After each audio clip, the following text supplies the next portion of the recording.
poder presentar al profesor de hoy día, ¿sí? El profesor que nos va a dar la clase hoy día es el doctor Víctor Montes de Oca. Él es ginecólogo obstetra, especialista en medicina reproductiva y es director médico del Centro Profert de Santo Domingo, ¿sí?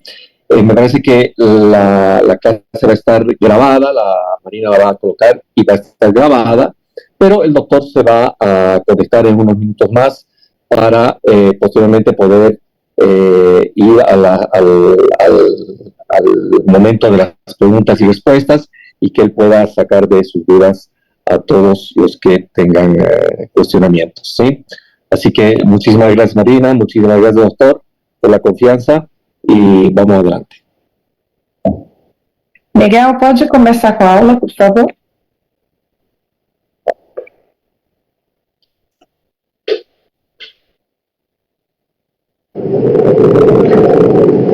Buenas tardes a todos. Antes de presentarme, me gustaría agradecer al doctor Gustavo Martínez, presidente o director de la red Lara, al doctor Efraín Pérez Peña, gran amigo y coordinador junto a Roberto Antunes del PEC Online y, como siempre, a la eterna Marina por hacer que las cosas sucedan.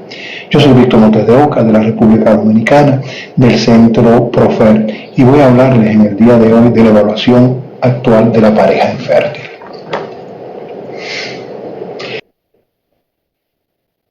La infertilidad es definida históricamente como la imposibilidad de lograr un embarazo luego de un año de relaciones sexuales frecuentes sin uso de métodos anticonceptivos. Esto es para mujeres por debajo de 35 años. En aquellas mujeres con una edad mayor a 35 años pudiéramos empezar a iniciar el estudio de la reproducción de la fertilidad a partir de los 6 meses. Al igual que en aquellas mujeres de 40 años o más, podemos iniciar inmediatamente el estudio para descubrir qué está pasando con esta mujer. La OMS, en su última revisión en septiembre del 2020, definió a la infertilidad como una enfermedad. Y esto tiene implicaciones desde el punto de vista económico, ya que en nuestros países la gran mayoría de convenios, la gran mayoría de seguros médicos no contemplan los problemas reproductivos como una enfermedad y por lo tanto no tienen cobertura. Recientemente, en la terminada reunión la Asociación Americana de Medicina Reproductiva, se definió una nueva, o se planteó una nueva definición de infertilidad que es mucho más compleja y aparte de esto es mucho más inclusiva, haciendo los diversos o topando los diversos tipos de familia y cuándo debemos de iniciar los estudios de fertilidad. La infertilidad pudiera ser primaria o secundaria. Primaria, la pareja que nunca ha logrado un embarazo, manteniendo relaciones sexuales frecuentes sin uso de métodos anticonceptivos, y la infertilidad secundaria, que ha logrado un embarazo anteriormente, pero en el momento no consigue lograr un embarazo.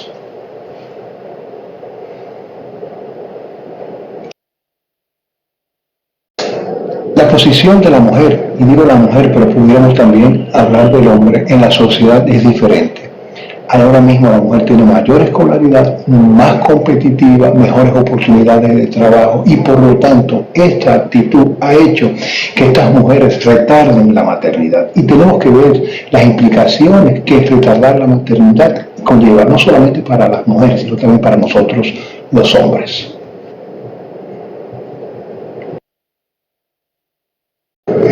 Esto es una encuesta realizada en nivel, vamos a decir, mundial, donde, fíjese, fue en el 2019 con un grupo grande de mujeres. Fíjense dónde se sitúa en las prioridades de la mujer el hecho de tener hijos. Como primera prioridad, mejorar su situación financiera. Segunda, viajar. Tercero, avanzar en su carrera profesional. Cuarto, comprar una casa. Y quinto, tener un hijo. Solamente llegar a encontrar una pareja.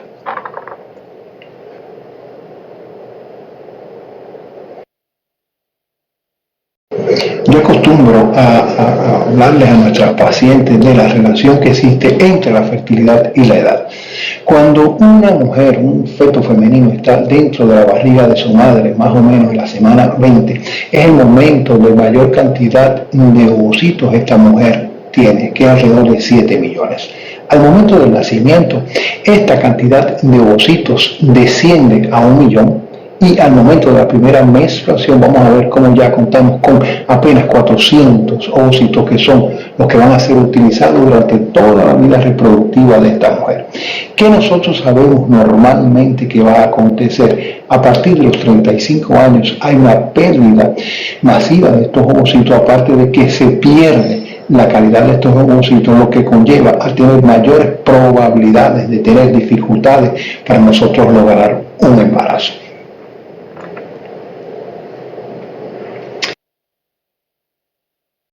Esto es un gráfico para ver cómo ha cambiado la edad de las mujeres que se hacen técnicas de reproducción asistida. Y estos son datos de nosotros, son datos de la red latinoamericana. Fíjense cómo en el 2014 al 2020, cómo ha cambiado las mujeres, o la edad de las mujeres. Fíjense que actualmente el 75% de nuestras mujeres tienen 35 años o más. Y fíjense cómo ese grupo de 40 años o más ha ido con el tiempo aumentando su frecuencia, solamente con una decaída, vamos a decir, en el 2017. Y esto tiene implicaciones en lo que son las tasas de embarazo que nosotros vamos a lograr con nuestras mujeres en las técnicas de reproducción asistida.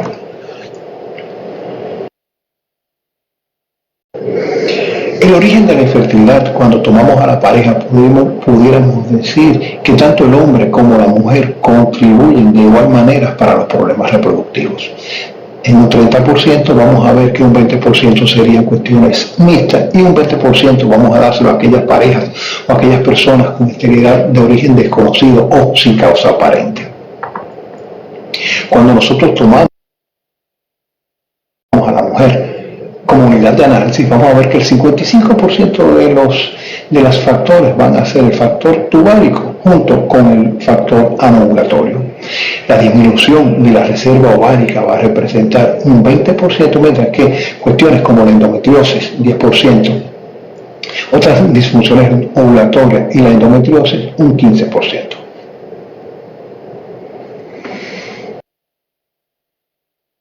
En cuanto al hombre, vamos a ver que un 30 a un 60% de nuestros hombres van a ser de una infertilidad de origen idiopático, es decir, que no tenemos la causa que está causando ese problema reproductivo. El varicocele representa el 15% de las causas de infertilidad, mientras que el hipogonadismo representa un 10%.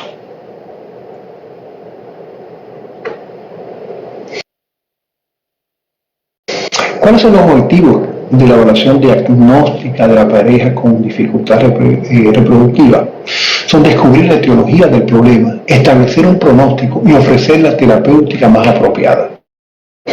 Debemos para ello tener una relación médico-paciente adecuada y duradera, transmitir tranquilidad e interés. Es decir, que lo que esa pareja, lo que esa persona viene a decirnos a nosotros nos interesa.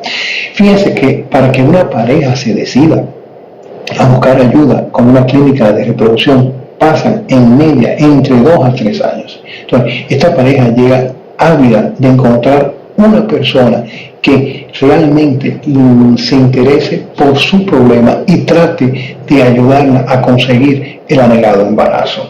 Tenemos desde el principio de trazar lo que nosotros llamamos una jornada, la jornada del paciente. Esta paciente, nosotros tenemos que elaborar un plan de estudio donde ellos comprendan qué es lo que estamos haciendo y qué nosotros pretendemos hacer en un futuro que no sea muy lejano, que no sea muy costoso y que sea con un trato armónico, afable para esta pareja. Es importante la historia clínica. En la historia clínica nosotros tenemos que prestar interés en la edad, como dije anteriormente, el tiempo de infertilidad, es decir, a mayor tiempo de exposición a un embarazo sin lograrlo, se supone que lo que está causando la infertilidad es más severo. El tipo de infertilidad, si es primaria o secundaria, sabemos que la infertilidad secundaria tiene un mejor pronóstico. La historia menstrual es importante, saber a qué edad le llegó la menstruación a esa paciente, cómo son los ciclos menstruales, si son regulares o no, si presenta amenorrea. Esto es importante, al igual si ha conseguido un embarazo, si ese embarazo fue con tratamiento o no, si ese embarazo lo consiguió rápidamente, en qué evolucionó este embarazo, si fue un aborto, si fue un aborto temprano, si fue un embarazo ectópico, si fue un parto normal a término o una cesárea. Estos son datos que nosotros tenemos que tenerlo en la historia clínica de esta paciente, al mismo tiempo que los problemas ginecológicos. Los hábitos tóxicos son muy importantes, saber si esta mujer utiliza alcohol, si es una mujer fumadora o si usa drogas recreativas, tanto de la mujer como del hombre. Si se ha sometido a algún tipo de investigación o tratamiento por infertilidad, saber, es importante que esta persona, si se ha sometido a pruebas anteriores o tratamientos, cuando llame a la clínica a agendar su cita, que el personal de secretaría les informe que es bueno que ellas nos traigan esta primera consulta todos los exámenes, todos los tratamientos que ella se ha hecho anteriormente. Así nosotros podemos tener una idea mucho más acabada de qué se ha hecho con esta paciente, qué pretende y qué nosotros podemos ofrecerles. Los antecedentes familiares son muy importantes. La presencia de diabetes, de hipertensión, de trombofilia, todo eso lo tenemos que saber, al igual que cánceres.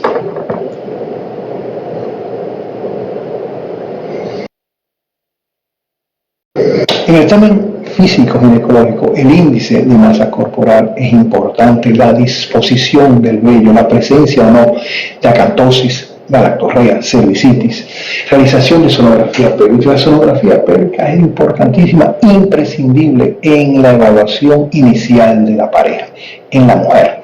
Vamos a decir, nosotros en una sola consulta vamos a ver la presencia de un útero neonatoso, la presencia de pólipos, adenomiosis, adherencias, hidrosalpinx, que es muy importante nosotros descartarlo, la presencia de endometriomas, malformaciones. Y si se encuentra en el inicio del ciclo menstrual, el conteo de folículos antrales.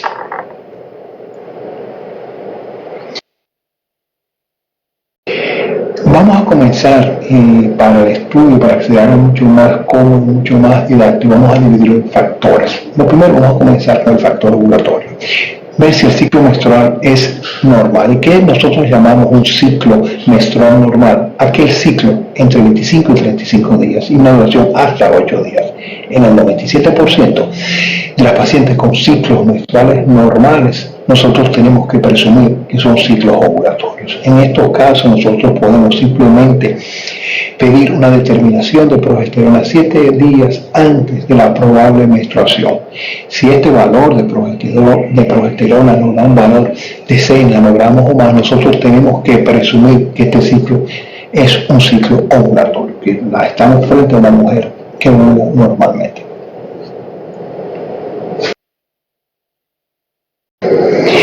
La clasificación de la anovulación según la Organización Mundial de la Salud, vamos a ver que el grupo 1, la insuficiencia hipotálamo-hipófisis, anovulación hipogonadotrópica.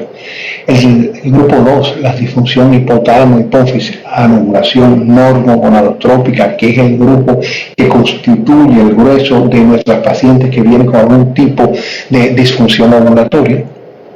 La insuficiencia ovárica, que es la anovulación hipergonadotrópica, y aquellos problemas, el cuarto, que es los problemas de hiperprolactinemia.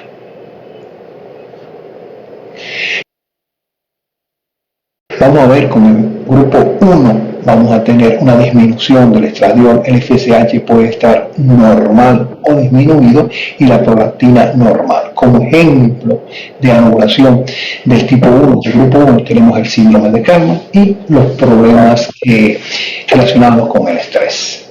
En el grupo 2, que es la normogonadotrópica, vamos a ver que todos los exámenes hormonales están normales y en esta se engloba lo que conocemos el síndrome de ovario poliquístico. El grupo 3, donde tenemos estradiol normal y FSH aumentada, donde tenemos las fallas ováricas prematuras o precoces. Y el grupo 4, donde tenemos una elevación de la prolactina que pudiera ser por fármacos, por tumores o simplemente idiopático.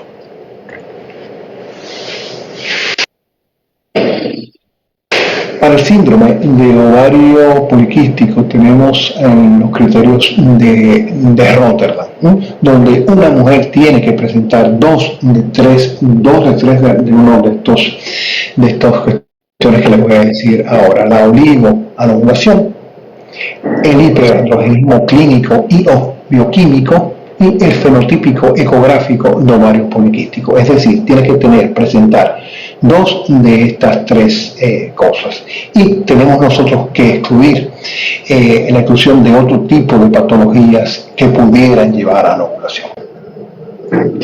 Otros exámenes que debemos de pensar y pedir cuando nosotros estemos dirigiendo la historia, aparte de los exámenes de serología, HIV, hepatitis, BDRL, todo eso tenemos, tipificación tenemos que pedirlo.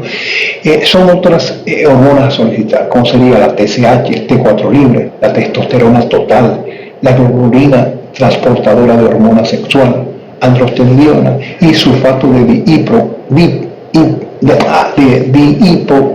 dihipoepiandrostenediona, discúlpeme.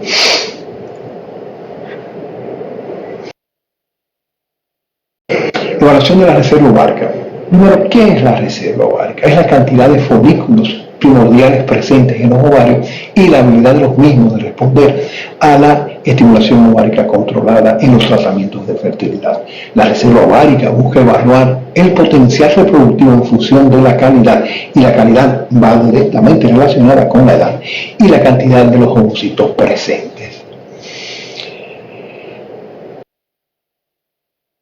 ¿Qué pretendemos? ¿Qué importancia tenemos nosotros que darle a la evaluación de la reserva ovárica en el estudio actual de la mujer infértil? Predecir la respuesta a la estimulación ovárica, a clasificar la respuesta en normal, baja o alta.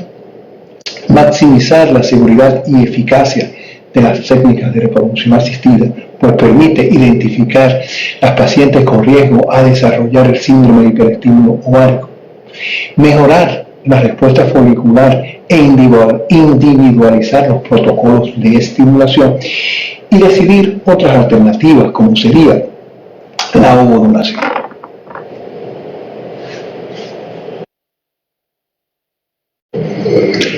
¿Qué pruebas nosotros tenemos para evaluar la reserva ovárica? Primero tenemos las determinaciones hormonales, FSH, estradiol en estadios basales, es decir, al inicio del ciclo menstrual, al igual que la inhibina B, que no voy a hablar mucho de la inhibina B, ya que casi no la estamos pidiendo como parte de lo que sería la evaluación inicial de la pareja infértil.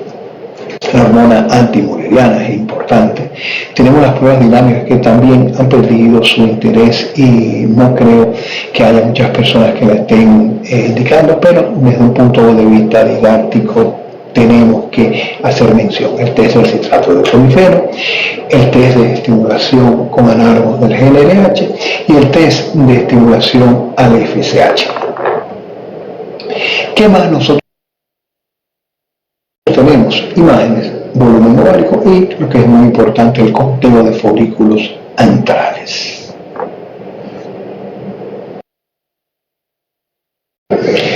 Determinación basal de FSH y estradiol. ¿Cuál sería el momento de la medición? Al inicio del ciclo menstrual, segundo o tercer día del ciclo menstrual. ¿Cuál sería el punto de corte para el FSH? Valores menores de 10 unidades internacionales por litro y el estradiol de 60 a 80 picogramos por mililitro. En cuanto a la baja respuesta, y vamos a hablar de sensibilidad y especificidad. La sensibilidad indica el número de individuos afectados que descubre la prueba, mientras que la especificidad nos va a dar la capacidad de la prueba para descubrir verdaderos positivos o verdaderos negativos. Entonces, en cuanto a baja respuesta, la sensibilidad del FSH y el estradiol sería de 10 a 80%. La especificidad en cuanto a baja respuesta sería de 83 a 100%. En cuanto a predecir no embarazo, la sensibilidad sería de 7 a 58%, mientras que la especificidad sería de 43 a 100%.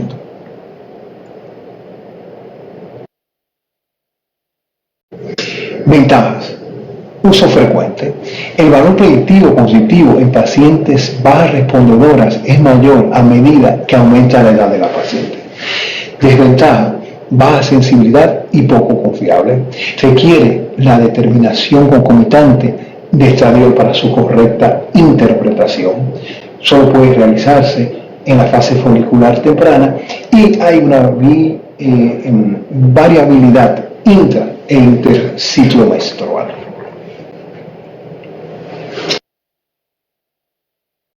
Inhibina B no le voy a mencionar, no voy a decir nada, y vamos a pasar a la hormona antimuleriana, que junto al conteo de folículos antrales en los momentos actuales parecería ser la mejor forma de nosotros evaluar la reserva ovárica. El momento de la medición es cualquier momento del ciclo menstrual, lo que ya le da cierta ventaja. El punto de corte sería 0.7 nanogramos por mililitro.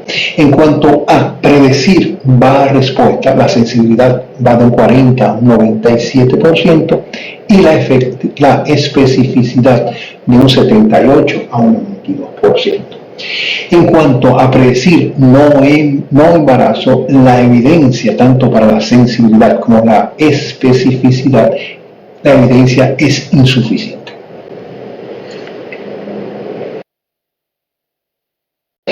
Las ventajas, como les dije anteriormente, se puede realizar en cualquier momento del ciclo menstrual.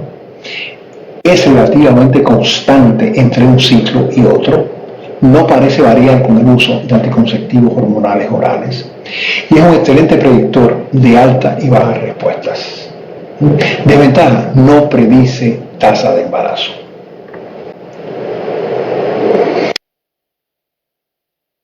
Conteo de folículos antrales. Tenemos que realizar esta prueba al inicio del ciclo menstrual, entre un día 2, un día 3, un día 4. El punto de corte parecerían ser 7 folículos, es decir, de 7 hacia arriba tenemos que predecir una buena respuesta, para abajo una baja respuesta o una baja reserva ovárica. La sensibilidad para predecir baja respuesta es un 9 a un 73%, la especificidad de un 73 a un 100%. En cuanto a no embarazo, su sensibilidad es de un 8 a un 33% y la especificidad de 4 a 100%.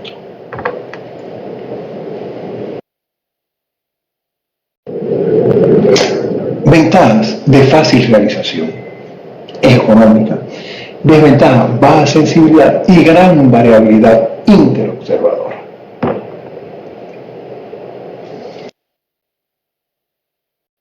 Factor anatómico. Cuando hablamos del factor anatómico, nosotros tenemos que ver varias cosas que tenemos, que podemos ver, empezando por problemas en el cérvix, problemas de miomas, de fibromas, ya sea subserosos, mucosos, intramurales, problemas de pólipos, la presencia de anomalías, malformaciones mullerianas, las obstrucciones tubáricas, la presencia de adherencia pélvica, de quistes ováricos, de endometriomas. Son varias las cosas que nosotros tenemos que ver en lo que es el factor anatómico. ¿Cómo nosotros evaluamos el factor anatómico y qué exámenes nosotros tenemos de primera línea? La ultrasonografía transvaginal.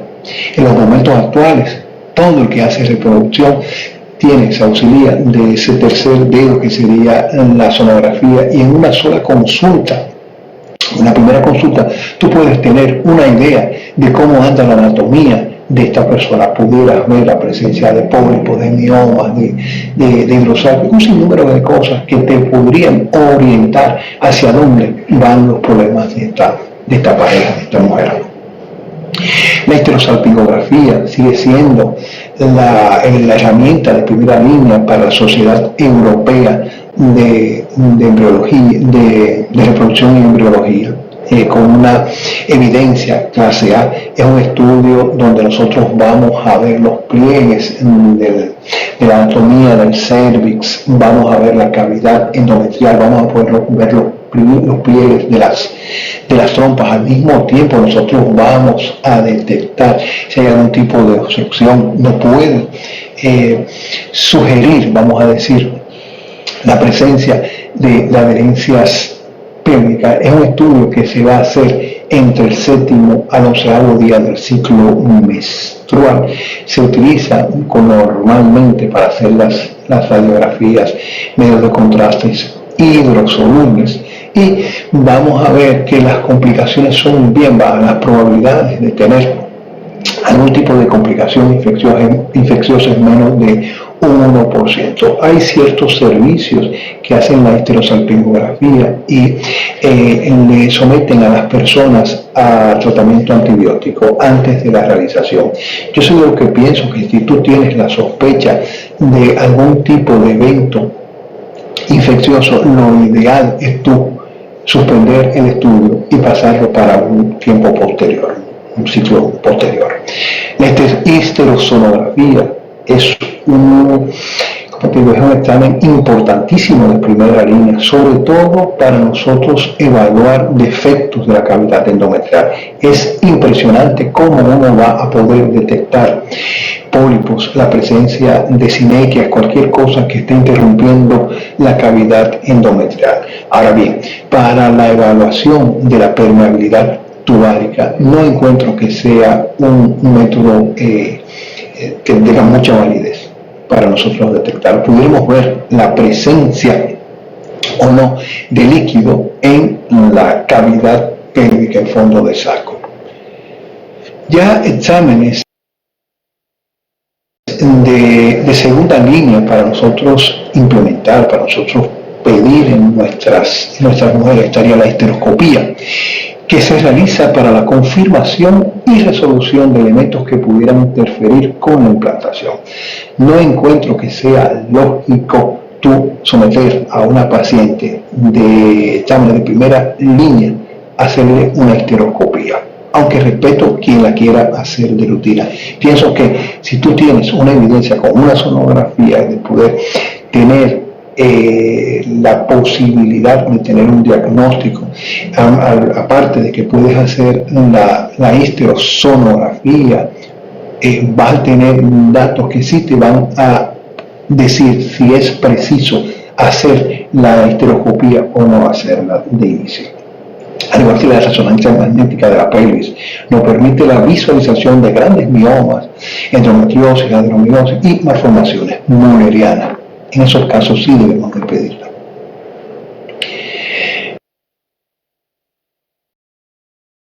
Aquí tenemos la laparoscopía, que también sería un examen a pedir de segunda línea. La principal ventaja de la laparoscopía sobre la histerosalpingografía es que tiene una mejor sensibilidad y especificidad para el diagnóstico de la enfermedad ovárica y peritoneal. Asimismo, para el diagnóstico y estadio de la endometriosis como para su tratamiento. La sonografía transvaginal con preparación intestinal en aquellos casos de endometriosis intestinal o endometriosis profunda.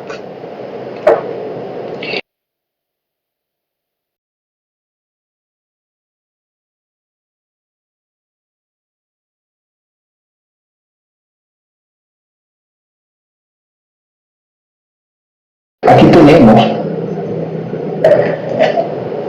datos de la sonografía evaluando a la mujer.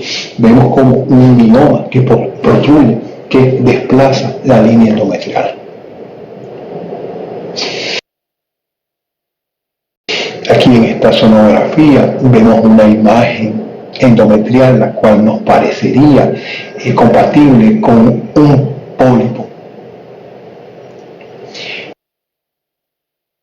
Esta imagen en un ovario nos habla a favor de un endometrioma.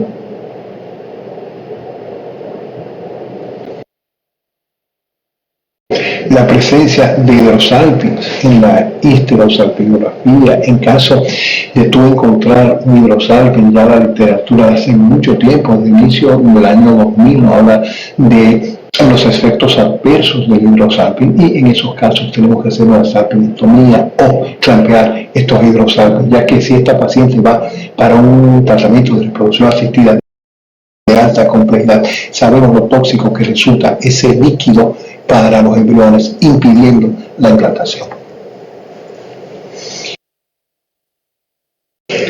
Las malformaciones mullerianas, fíjense como en una histerosalpingografía vemos esta imagen donde tenemos que pensar en un útero bicórneo o no creo que sea un tabique por la separación entre las dos cavidades. Esto es una histerosoma, fíjense cómo se ve una imagen bien nítida, bien clara, que pudiera ser un pólipo. Aquí vemos otra imagen de una histerosoma, en la cual nos parecería que se trata de un fibroma. Aquí en la histeroscopía, que sí, en caso de que tú tengas, sí hay una ventaja en la realización para tú poder extirpar cualquier tipo de masa que va a impedir o que pudiera impedir en un futuro la implantación de un embarazo.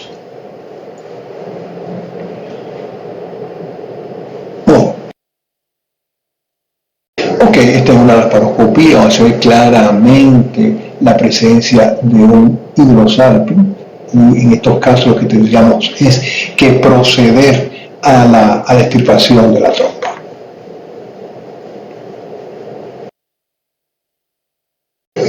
En cuanto a la evaluación del hombre, vamos a decir, aunque no lo he hablado, sí se tiene que hacer de una forma concomitante, es decir, al mismo tiempo, en la primera visita venir el hombre como la mujer, y tú vas a ir sacando datos de ambos.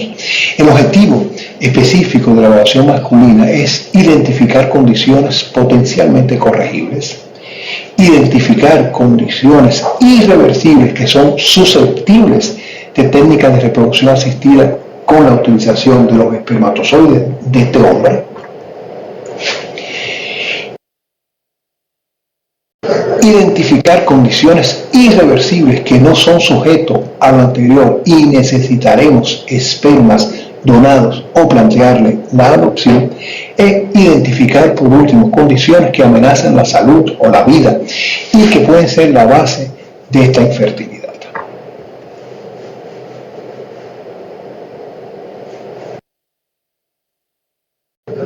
Al igual que en la mujer, vamos a todo basarlo con una muy buena historia clínica, una historia reproductiva, si ha tenido embarazo con otra pareja, antecedentes traumáticos, antecedentes de cirugías anteriores, factores de riesgo como sería el alcohol, el cigarrillo, el uso de drogas recreativas, la exposición a calor extremo, todo eso tenemos nosotros que investigarlo.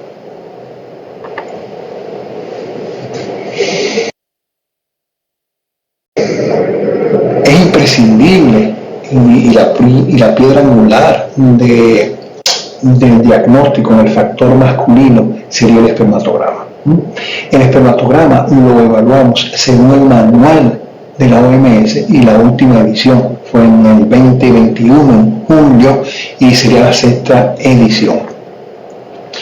¿Qué nosotros nos dice el manual?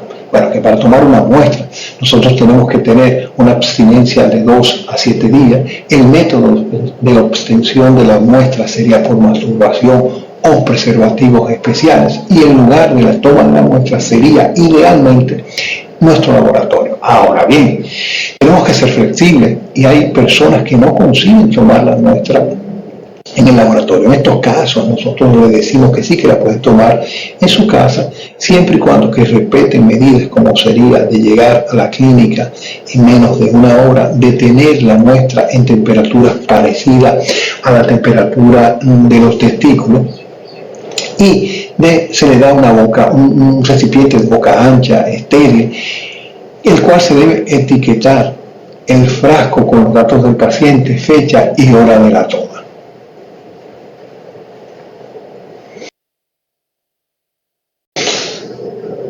Debemos de considerar ante algún tipo de alteración en un espermatograma, debe ser confirmada con una nueva muestra.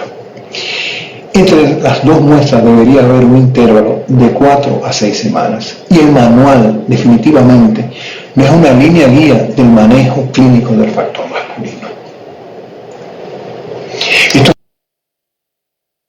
son los valores que estamos tomando ahora de la sexta edición en cuanto a volumen, 1.4 mililitros de semen. En cuanto a conteo sería 16 millones o más. En cuanto a la motilidad total, un 42% de formas mótiles. En cuanto a la motilidad progresiva, un 30% o más de formas progresivas, de motilidad progresiva. Vamos a ver que la vitalidad sería 54% o más. Y las formas normales, eso no varió de la edición anterior, un 4%.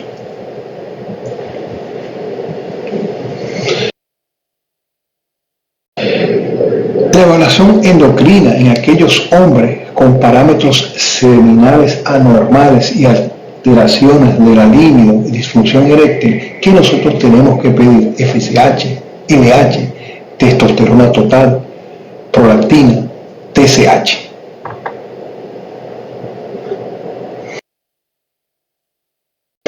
Tenemos que saber que un 1 a un 6% de los hombres evaluados por infertilidad tienen patologías médicas significativas no diagnosticadas.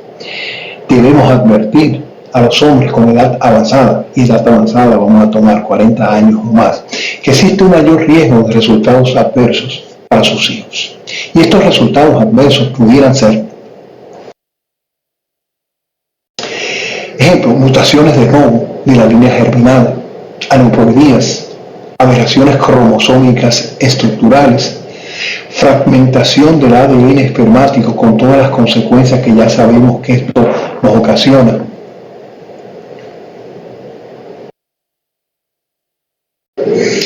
Defectos del nacimiento, condrodisplasia, esquizofrenia, autismo. Debemos informar que aunque el riesgo absoluto es bajo, el riesgo relativo sí es alto, que son dos cosas muy diferentes.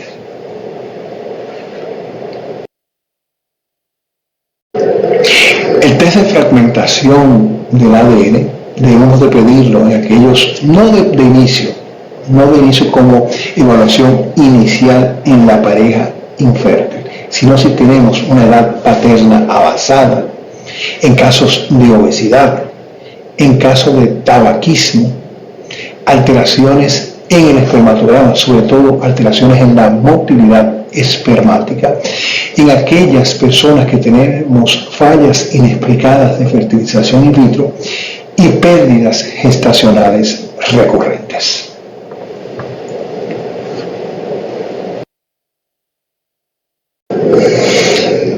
El cariotipo lo recomendamos en aquellos hombres con una oligospermia o una azospermia, oligospermia severa. Y hablamos de oligospermia severa en aquellos hombres que tienen 5 millones de espermatozoides o menos. Y el patrón de cariotipo anormal más común es el 47XY o síndrome de Klinefelter. La microdeleción del cromosoma Y también tenemos que verla, que pedirla. Y vemos que aquellas con mayor pronóstico, y afortunadamente son las mayores, en un 80% de los casos de oligospermia leve, severa o azospermia y podemos ver en que el 50% de las biopsias testiculares en estos pacientes son positivas, es decir, que conseguimos tener espermatozoides, por lo tanto tenemos que proponer la realización de biopsia y proponer la criopreservación.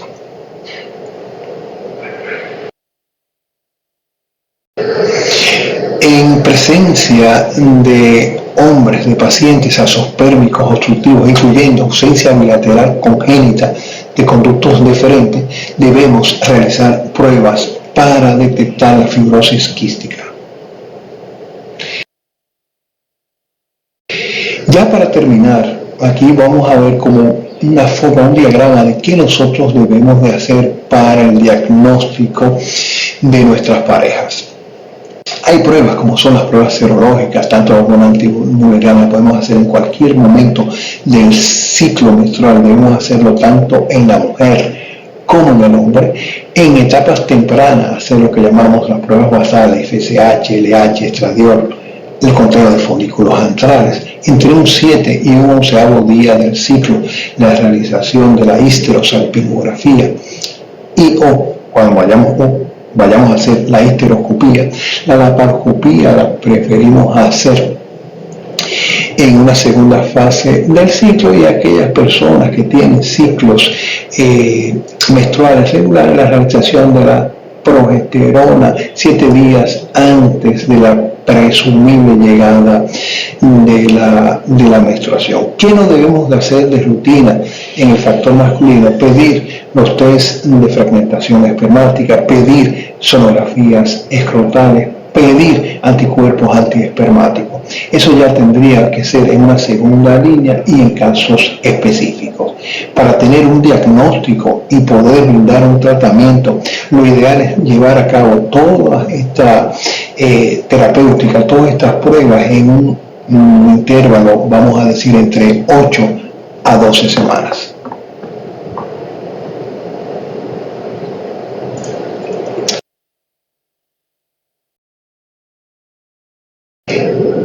Quisiera agradecer la atención de todos ustedes y muy obrigado.